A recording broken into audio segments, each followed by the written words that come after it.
list, I took pictures of every one of those books. And while I was away, I had an idea of saying, let's put 6 up a day. 21 times 6, 120. So I said, if I can make 6 listings a day, remember what we talked about consistency, 6 listings a day, I would get them all up. And I did. I got them all up. So now I don't have to worry about that.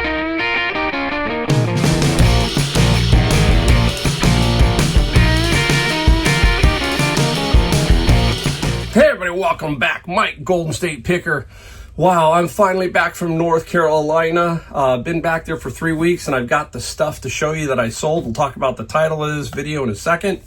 So if you're new, I'm Mike. I'm out of San Jose, California, better known as Silicon Valley.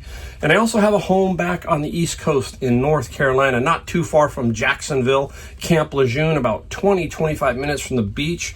Boy, the beaches back there are beautiful. I love them all. We went to Topsail and Wrightville. We love Wrightsville, and Topsail was beautiful the day we were out there. It was nice and cool. It wasn't super hot. We didn't have I just missed the real hot weather. It was still a little warm, but it was mostly cloudy for my trip. A few good days of sunshine, but not as many. It's been a little rainy back there, but still had a good time seeing my grandkids and all that. And if you're also new, I do sell back there. I use my wife's account to sell stuff back there. I have only about 50 items up for sale on my eBay store in North Carolina, but my son-in-law, Adam, he's back there, and he will ship the items that I sell when I'm not there. I did ship, I believe, 2 items while I was back there. We talk about that in another video. You probably already saw it. I'm going to put a link back to it if you are new and you want to see what Adam and I are going to be doing back in North Carolina when I get back there more. I don't know when. We talk about that all the time on this channel. I just don't know. But eventually, I want to get back there because Adam and I have some pretty big ideas of what we want to do with some stuff. All right, now let's get into the title of this video. I feel you have to do this. Don't be afraid of this. When you go away on vacation, you have to put your store on time away, obviously, but allow sales.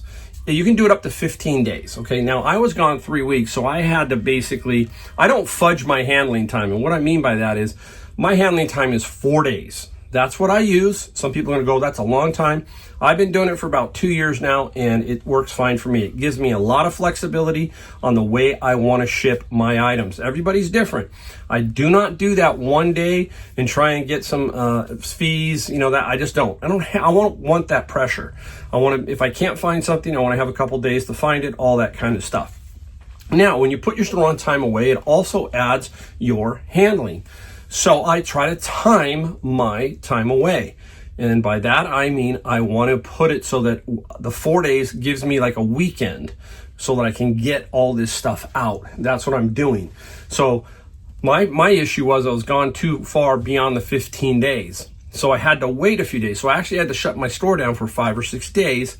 And that caused me, a delay, which is okay. Believe it or not, when you don't get any sales for 5 or 6 days because you put it on time away, I'm not accepting sales due to the fact that I'm beyond that 15-day period. Then on that 15-day period, what I do is I kick it back up. But I've also set a sale because I have an eBay store, and now I've put a bunch of stuff on sale. That's the incentive for people to buy while I'm away. I put notes out that say, hey, I'm away. I really find that the eBay little banner up top is very, very weak. I think that they should do a better job of that. There's a lot of people who don't see it, and you're going to have those people. You're going to have to respond to those people and tell them, look, it said that. Sorry, you want to cancel? Fine. Most people will not, okay? They will understand. I also have it send an automated email. You can do that with a message. I try every which way, okay? I will send them notes after the purchase, and it still comes to bite you with some people. So keep that in mind. Don't pass up sales. Why not make money while you're away? That's my thinking. Yeah, you come back, I've got about 100 items to ship. That's okay. It gets me back into the mode and gets me swinging. It's tough. That first day or two is tough, but once you get it done, you're fine. And you're going to find in this series here of these next 3 or 4 videos, or however many I do here, is a lot of books, because I do a lot of books, but I've got some other cool stuff, so stick around. We'll talk about that. It's not just books, but I find a lot of books that I can sell on eBay, and I also sell on Amazon. Now, the other thing, I'm an Amazon seller, and I'm an Amazon FBA. That means that Amazon ships everything. I don't have to put my store on time away. I don't have to go on vacation. Amazon is going to ship my inventory for me, even while I'm away on vacation. Now, Amazon's not what it used to be years ago, okay? It's a little different, but it's great because that's one platform I don't have to worry about while I'm on vacation. I just have to look at my emails, make sure nothing funky going on. That's all I really have to do. So let's give you a total for the whole trip that I made. On eBay, I sold $5,468. That's 2 weeks basically, because the first week was really nothing. So 2 weeks, I made $5,400. Yeah, I don't want to pass that up. Now, while away on Amazon, I was able to keep it up for the full 21 days. That was $7,666, giving me a total for both platforms of $13,000. So, if I was an FBM seller, I might have to shut it down if I can't have somebody ship it for me. That could be the problem. So I could miss out on $13,000 here if I put my Amazon on lockdown and my eBay on lockdown. That's why I like to allow sales, because that's $13,000 for the year. That's a lot of money. So keep that in mind. Use it in combination with putting your store on sale. You need to have a store to do that. That's what I do. And then I let that sale run for a week or two later, so just kind of keep some momentum hopefully going. So that's what I do. So it's important. You got to try and make every dollar you can. And I'm away about 4 or 5 times a year now. And so let's say if I did $10,000 times 4, that's $40,000 I'd be passing up if I just shut down my store and didn't allow sales. All right, there you go. Very important. All right, there. All right, let's get into about 20 items that we sold here. Hey, stick around. I got a couple of icons, I think from the 80s. I might have been the 70s and 80s. Something very cool. One from 2 different ladies. Very, very, very interesting. I think you're going to like it. All right, let's start off with stuff like this. A little Cuisinart part.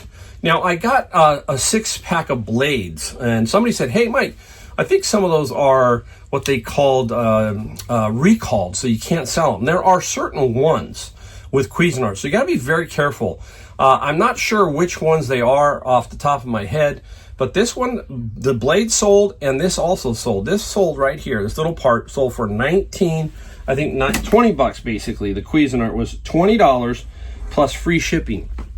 This part paid for the blades. I think I paid $10 or $11 at a Goodwill, and I sold the blades for about $40. So this piece was in there. It shouldn't have been in there, but the person who donated had put that in there. So I pulled that out and sold it to help pay for the item.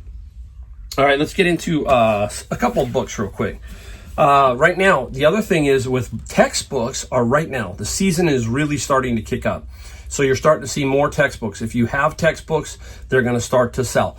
Now, I know that Reezy years ago, I don't think Reezy sells much books on Amazon anymore, but he would hold back his textbooks and put up a high price and wouldn't sell them, and then he would adjust that price once textbook season hit and then start making more money. I don't know if anyone's doing anything like that. Let me know if you are on Amazon and if that's what you're doing with some of your textbooks. If you kind of keep the price high or don't put your books in exactly until the season. There's usually 2.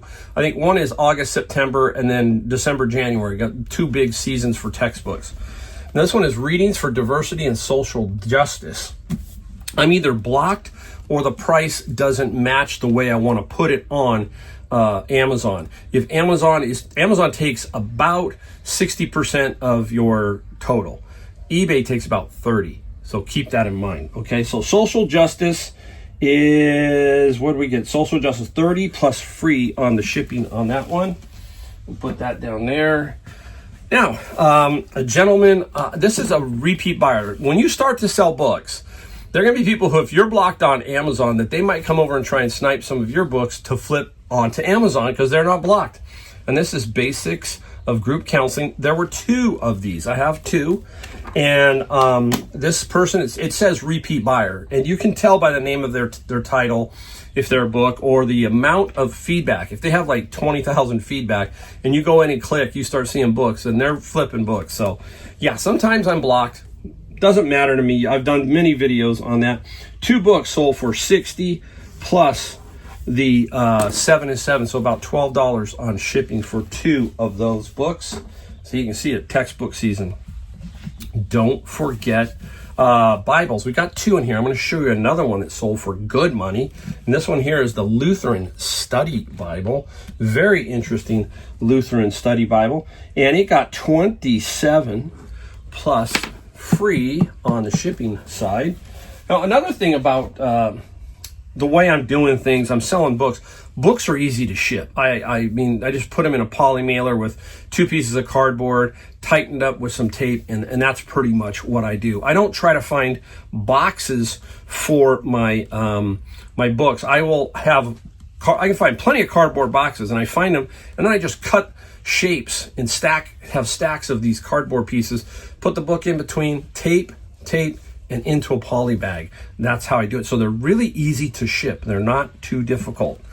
Okay, now, I bought something that I couldn't test, and it was bugging me, and it's this. It's a Hypervolt Hyper Ice. It is a massage gun, one of those massage guns that you see, and can sell for $100. And it had the parts. These are the attachments to it. The gun itself, just no good. It just was a dud. I think I paid $8 for this. Now it was just, hey, you got to get your money back, and that's what you got to do. If it happens, it happens. And the Hypervolt box got 20 plus 13 on the shipping. This is a situation I just said, hey, let's get my money back. If you can make a few more dollars, fine. But usually something like that is just going to happen occasionally. And that's part of business, is stuff like that. You just have to move on from it. Okay, let's skip-a-dee-dee. Oh, here's the second one for him. I gotta make sure I put them together. That's the other thing. Now eBay's doing a better job. They used to be just small black, but now they put a big red number 2. So you got to be very careful when you're shipping things, to make sure you're paying attention. And if it's 2 and you only ship 1, that could be a big problem. Okay, this was an interesting book. I thought it was going to be worth more, but it turned out it wasn't worth a whole lot. It's the Navajo Language, a Grammar of Kowiliki and Kowiliki Dictionary. Wow. It's actually kind of cool, but the writing is so small. And it's just Navajo Language Dictionary into English, that kind of thing. And the Navajo, what did we get for the Navajo? We got 28 plus 13 on the shipping side. Put that back over here. I got room. Where else do we go? Oh, let's go to an older one. I had this one. I hate to throw away some of these 2-volume book sets. Not a lot of value. This could have probably gone on Amazon. Again, the Inman Diary, not a lot of money on this one. And I just wanted to move it. I got 14 plus 10 on the shipping side. I know that there's a lot of people out there that go, hey, Mike, somebody's gonna, like, I think I sold a book for like $90, and someone says, oh, they're going to flip it for like $160 on Amazon. Well, here's the deal. They probably will, okay? But now they got a $90 investment, and if they get it returned, it's a whole lot of problems potentially going on. So if you're flipping, like, I love Steve Rakin, Rakin Profit. He was one of my early people that I watched. And he always shows you, hey, he bought a DVD for, $30 and pushed it over here. Yeah, there's a big risk when you're, spending $30 and it gets returned or has an issue or somebody scams you. That's a bigger issue. Now, he knows what he's doing, so he's perfectly fine with that, okay? I don't like that risk. My risk, I like to keep it as low as I can when it comes to selling stuff.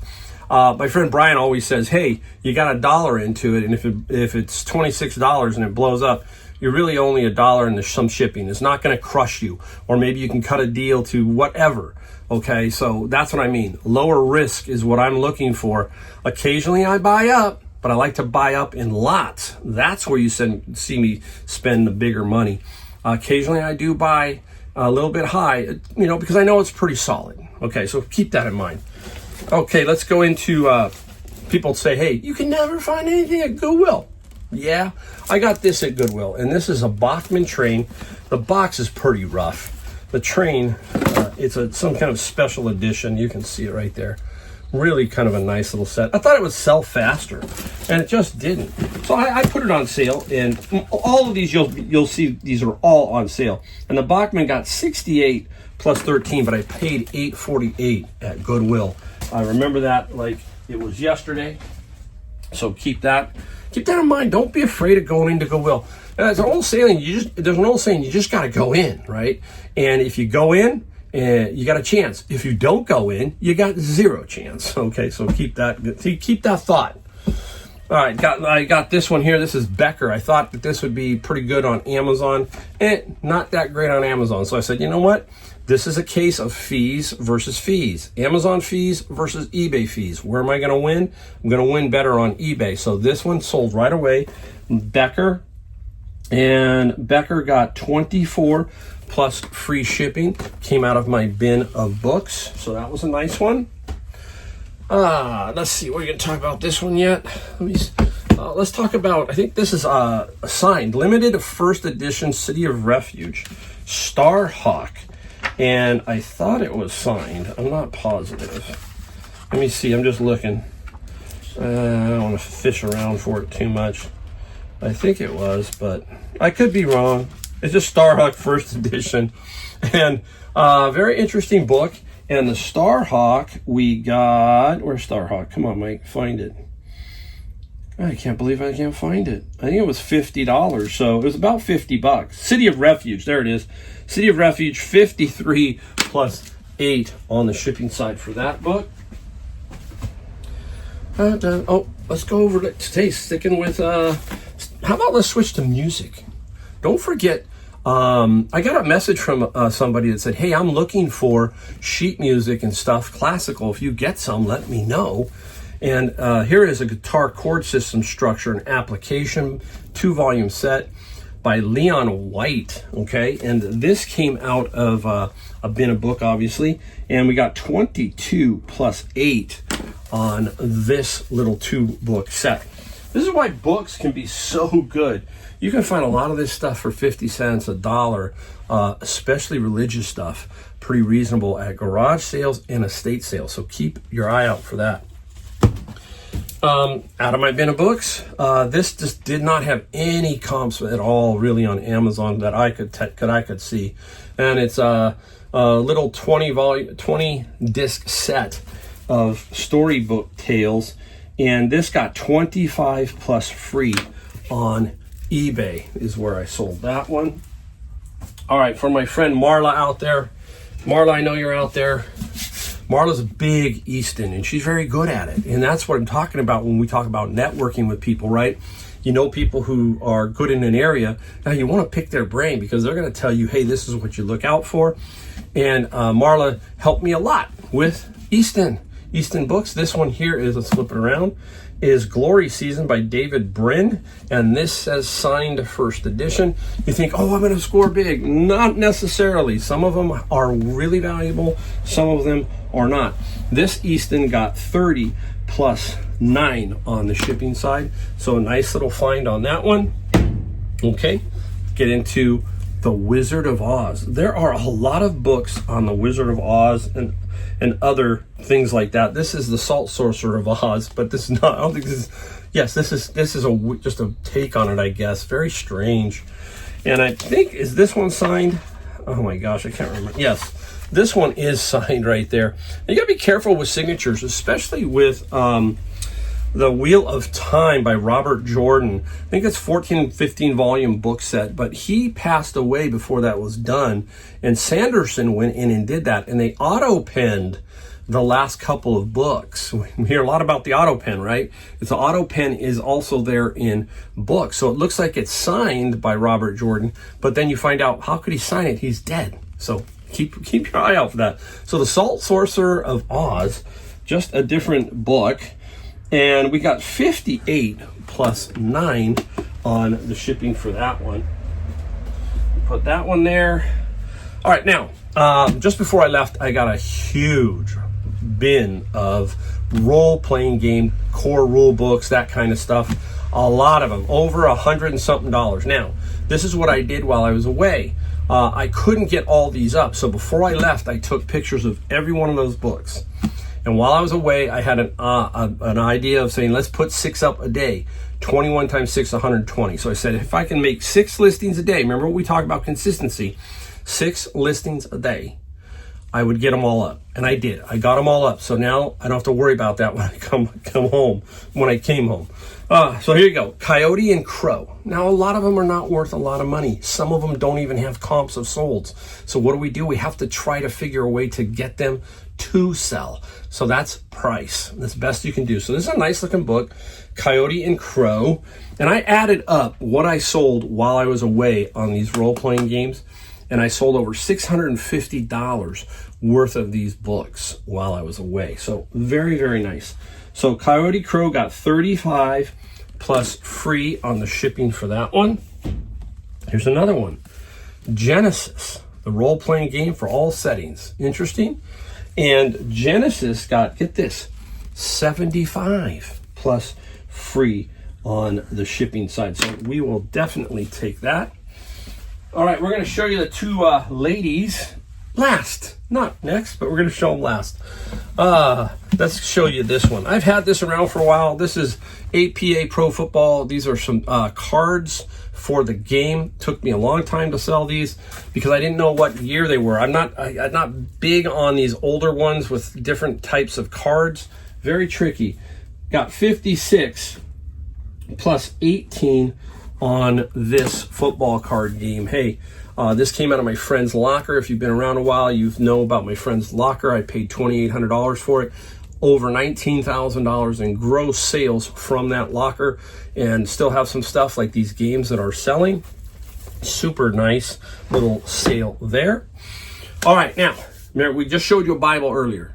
I've got 2. I got another Bible in the next video that sold for good money that could have potentially sold for even more. We'll talk about that one in the next video. This one here is just in really good shape. I went to a garage sale. It's on this main street, and they have it about every 2 or 3 weeks, it seems like. And I go, whoa, they get a lot of good product. And I got out, and everything is usually $1. And there were like 7 Bibles or so, and I picked them all up for $1. Here is one of them.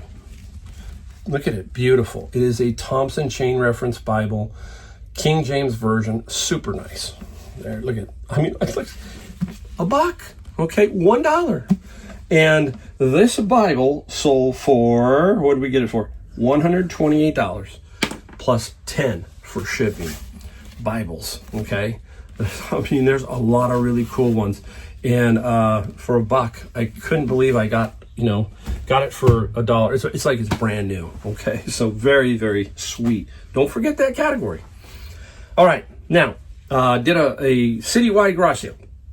And this is the one where I went into the garage and the guy said, hey, everybody had to give him a price. How many times have you seen that? And you go, oh, that's crazy. We have to give you a price? I don't like those kind, right? But, hey, if he's going to do that, then I'm going to give you the price that I was willing to pay anyhow. And there was a box of posters. There were like 12. And I said, I'll give you $10, okay? And the reason why was there were a lot of, let me see. Here we go. Oh, you know what? I don't think I have the right one. I think I need the bicycle one. I think I got to get the other one. I'm going to have to show you that in a second. I'll put that one through. I'm going to leave it up here. I pulled the wrong one. It was very similar, I think, but it's a Farrah Fawcett poster. I look like the color, and it might be, but it's Farrah Fawcett. It was $25 plus $15 shipping. I'll at least show you it, even if it's wrong, but don't forget to look for Farrah. I will have to look. If it's right, it's right. If it's wrong, I'm thinking this one might be the one where she's on the bicycle. Okay, and I got to make sure of that, but I will. And if so, you'll see it up here. So I don't want to go run, cut the video. I don't want to do that.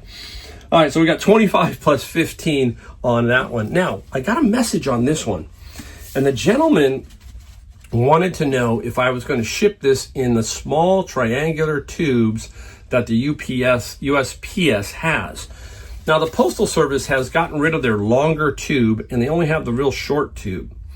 This, I don't know if it would fit in there, okay? but he wanted to make sure that I could ship this in a round like poster tube. Now I have a few of those up there, so I went and before any of that happened, I made a note of this, and he got this while I was away. He had asked prior to when I left, and I said, yes, it will fit in a tube. I will ship it that way. So that is going to go in that tube.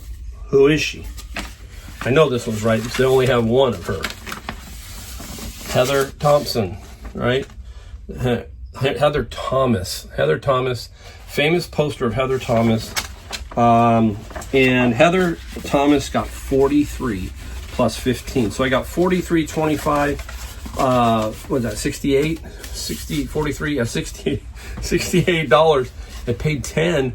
I sold 2 other Farrah faucets, and in another video, I'm going to show you another poster I sold. So I made good money. So posters, boy, there's so many great categories for us to sell from. That's it. You just got to find. You just got to go out and look. Every single thing has a category that has something that's very expensive in it, and you may find it, okay? Bibles. Oh, I am so fascinated. They sell, there's just so many of them, and I've sold many for over $300 or $400. So keep your eye out for that category. Red hot. All right, there you go. Video 1 in the can. Thanks again for watching. We really do appreciate everybody. Just hit that subscribe, the bell, and the like button. That's all we ask for.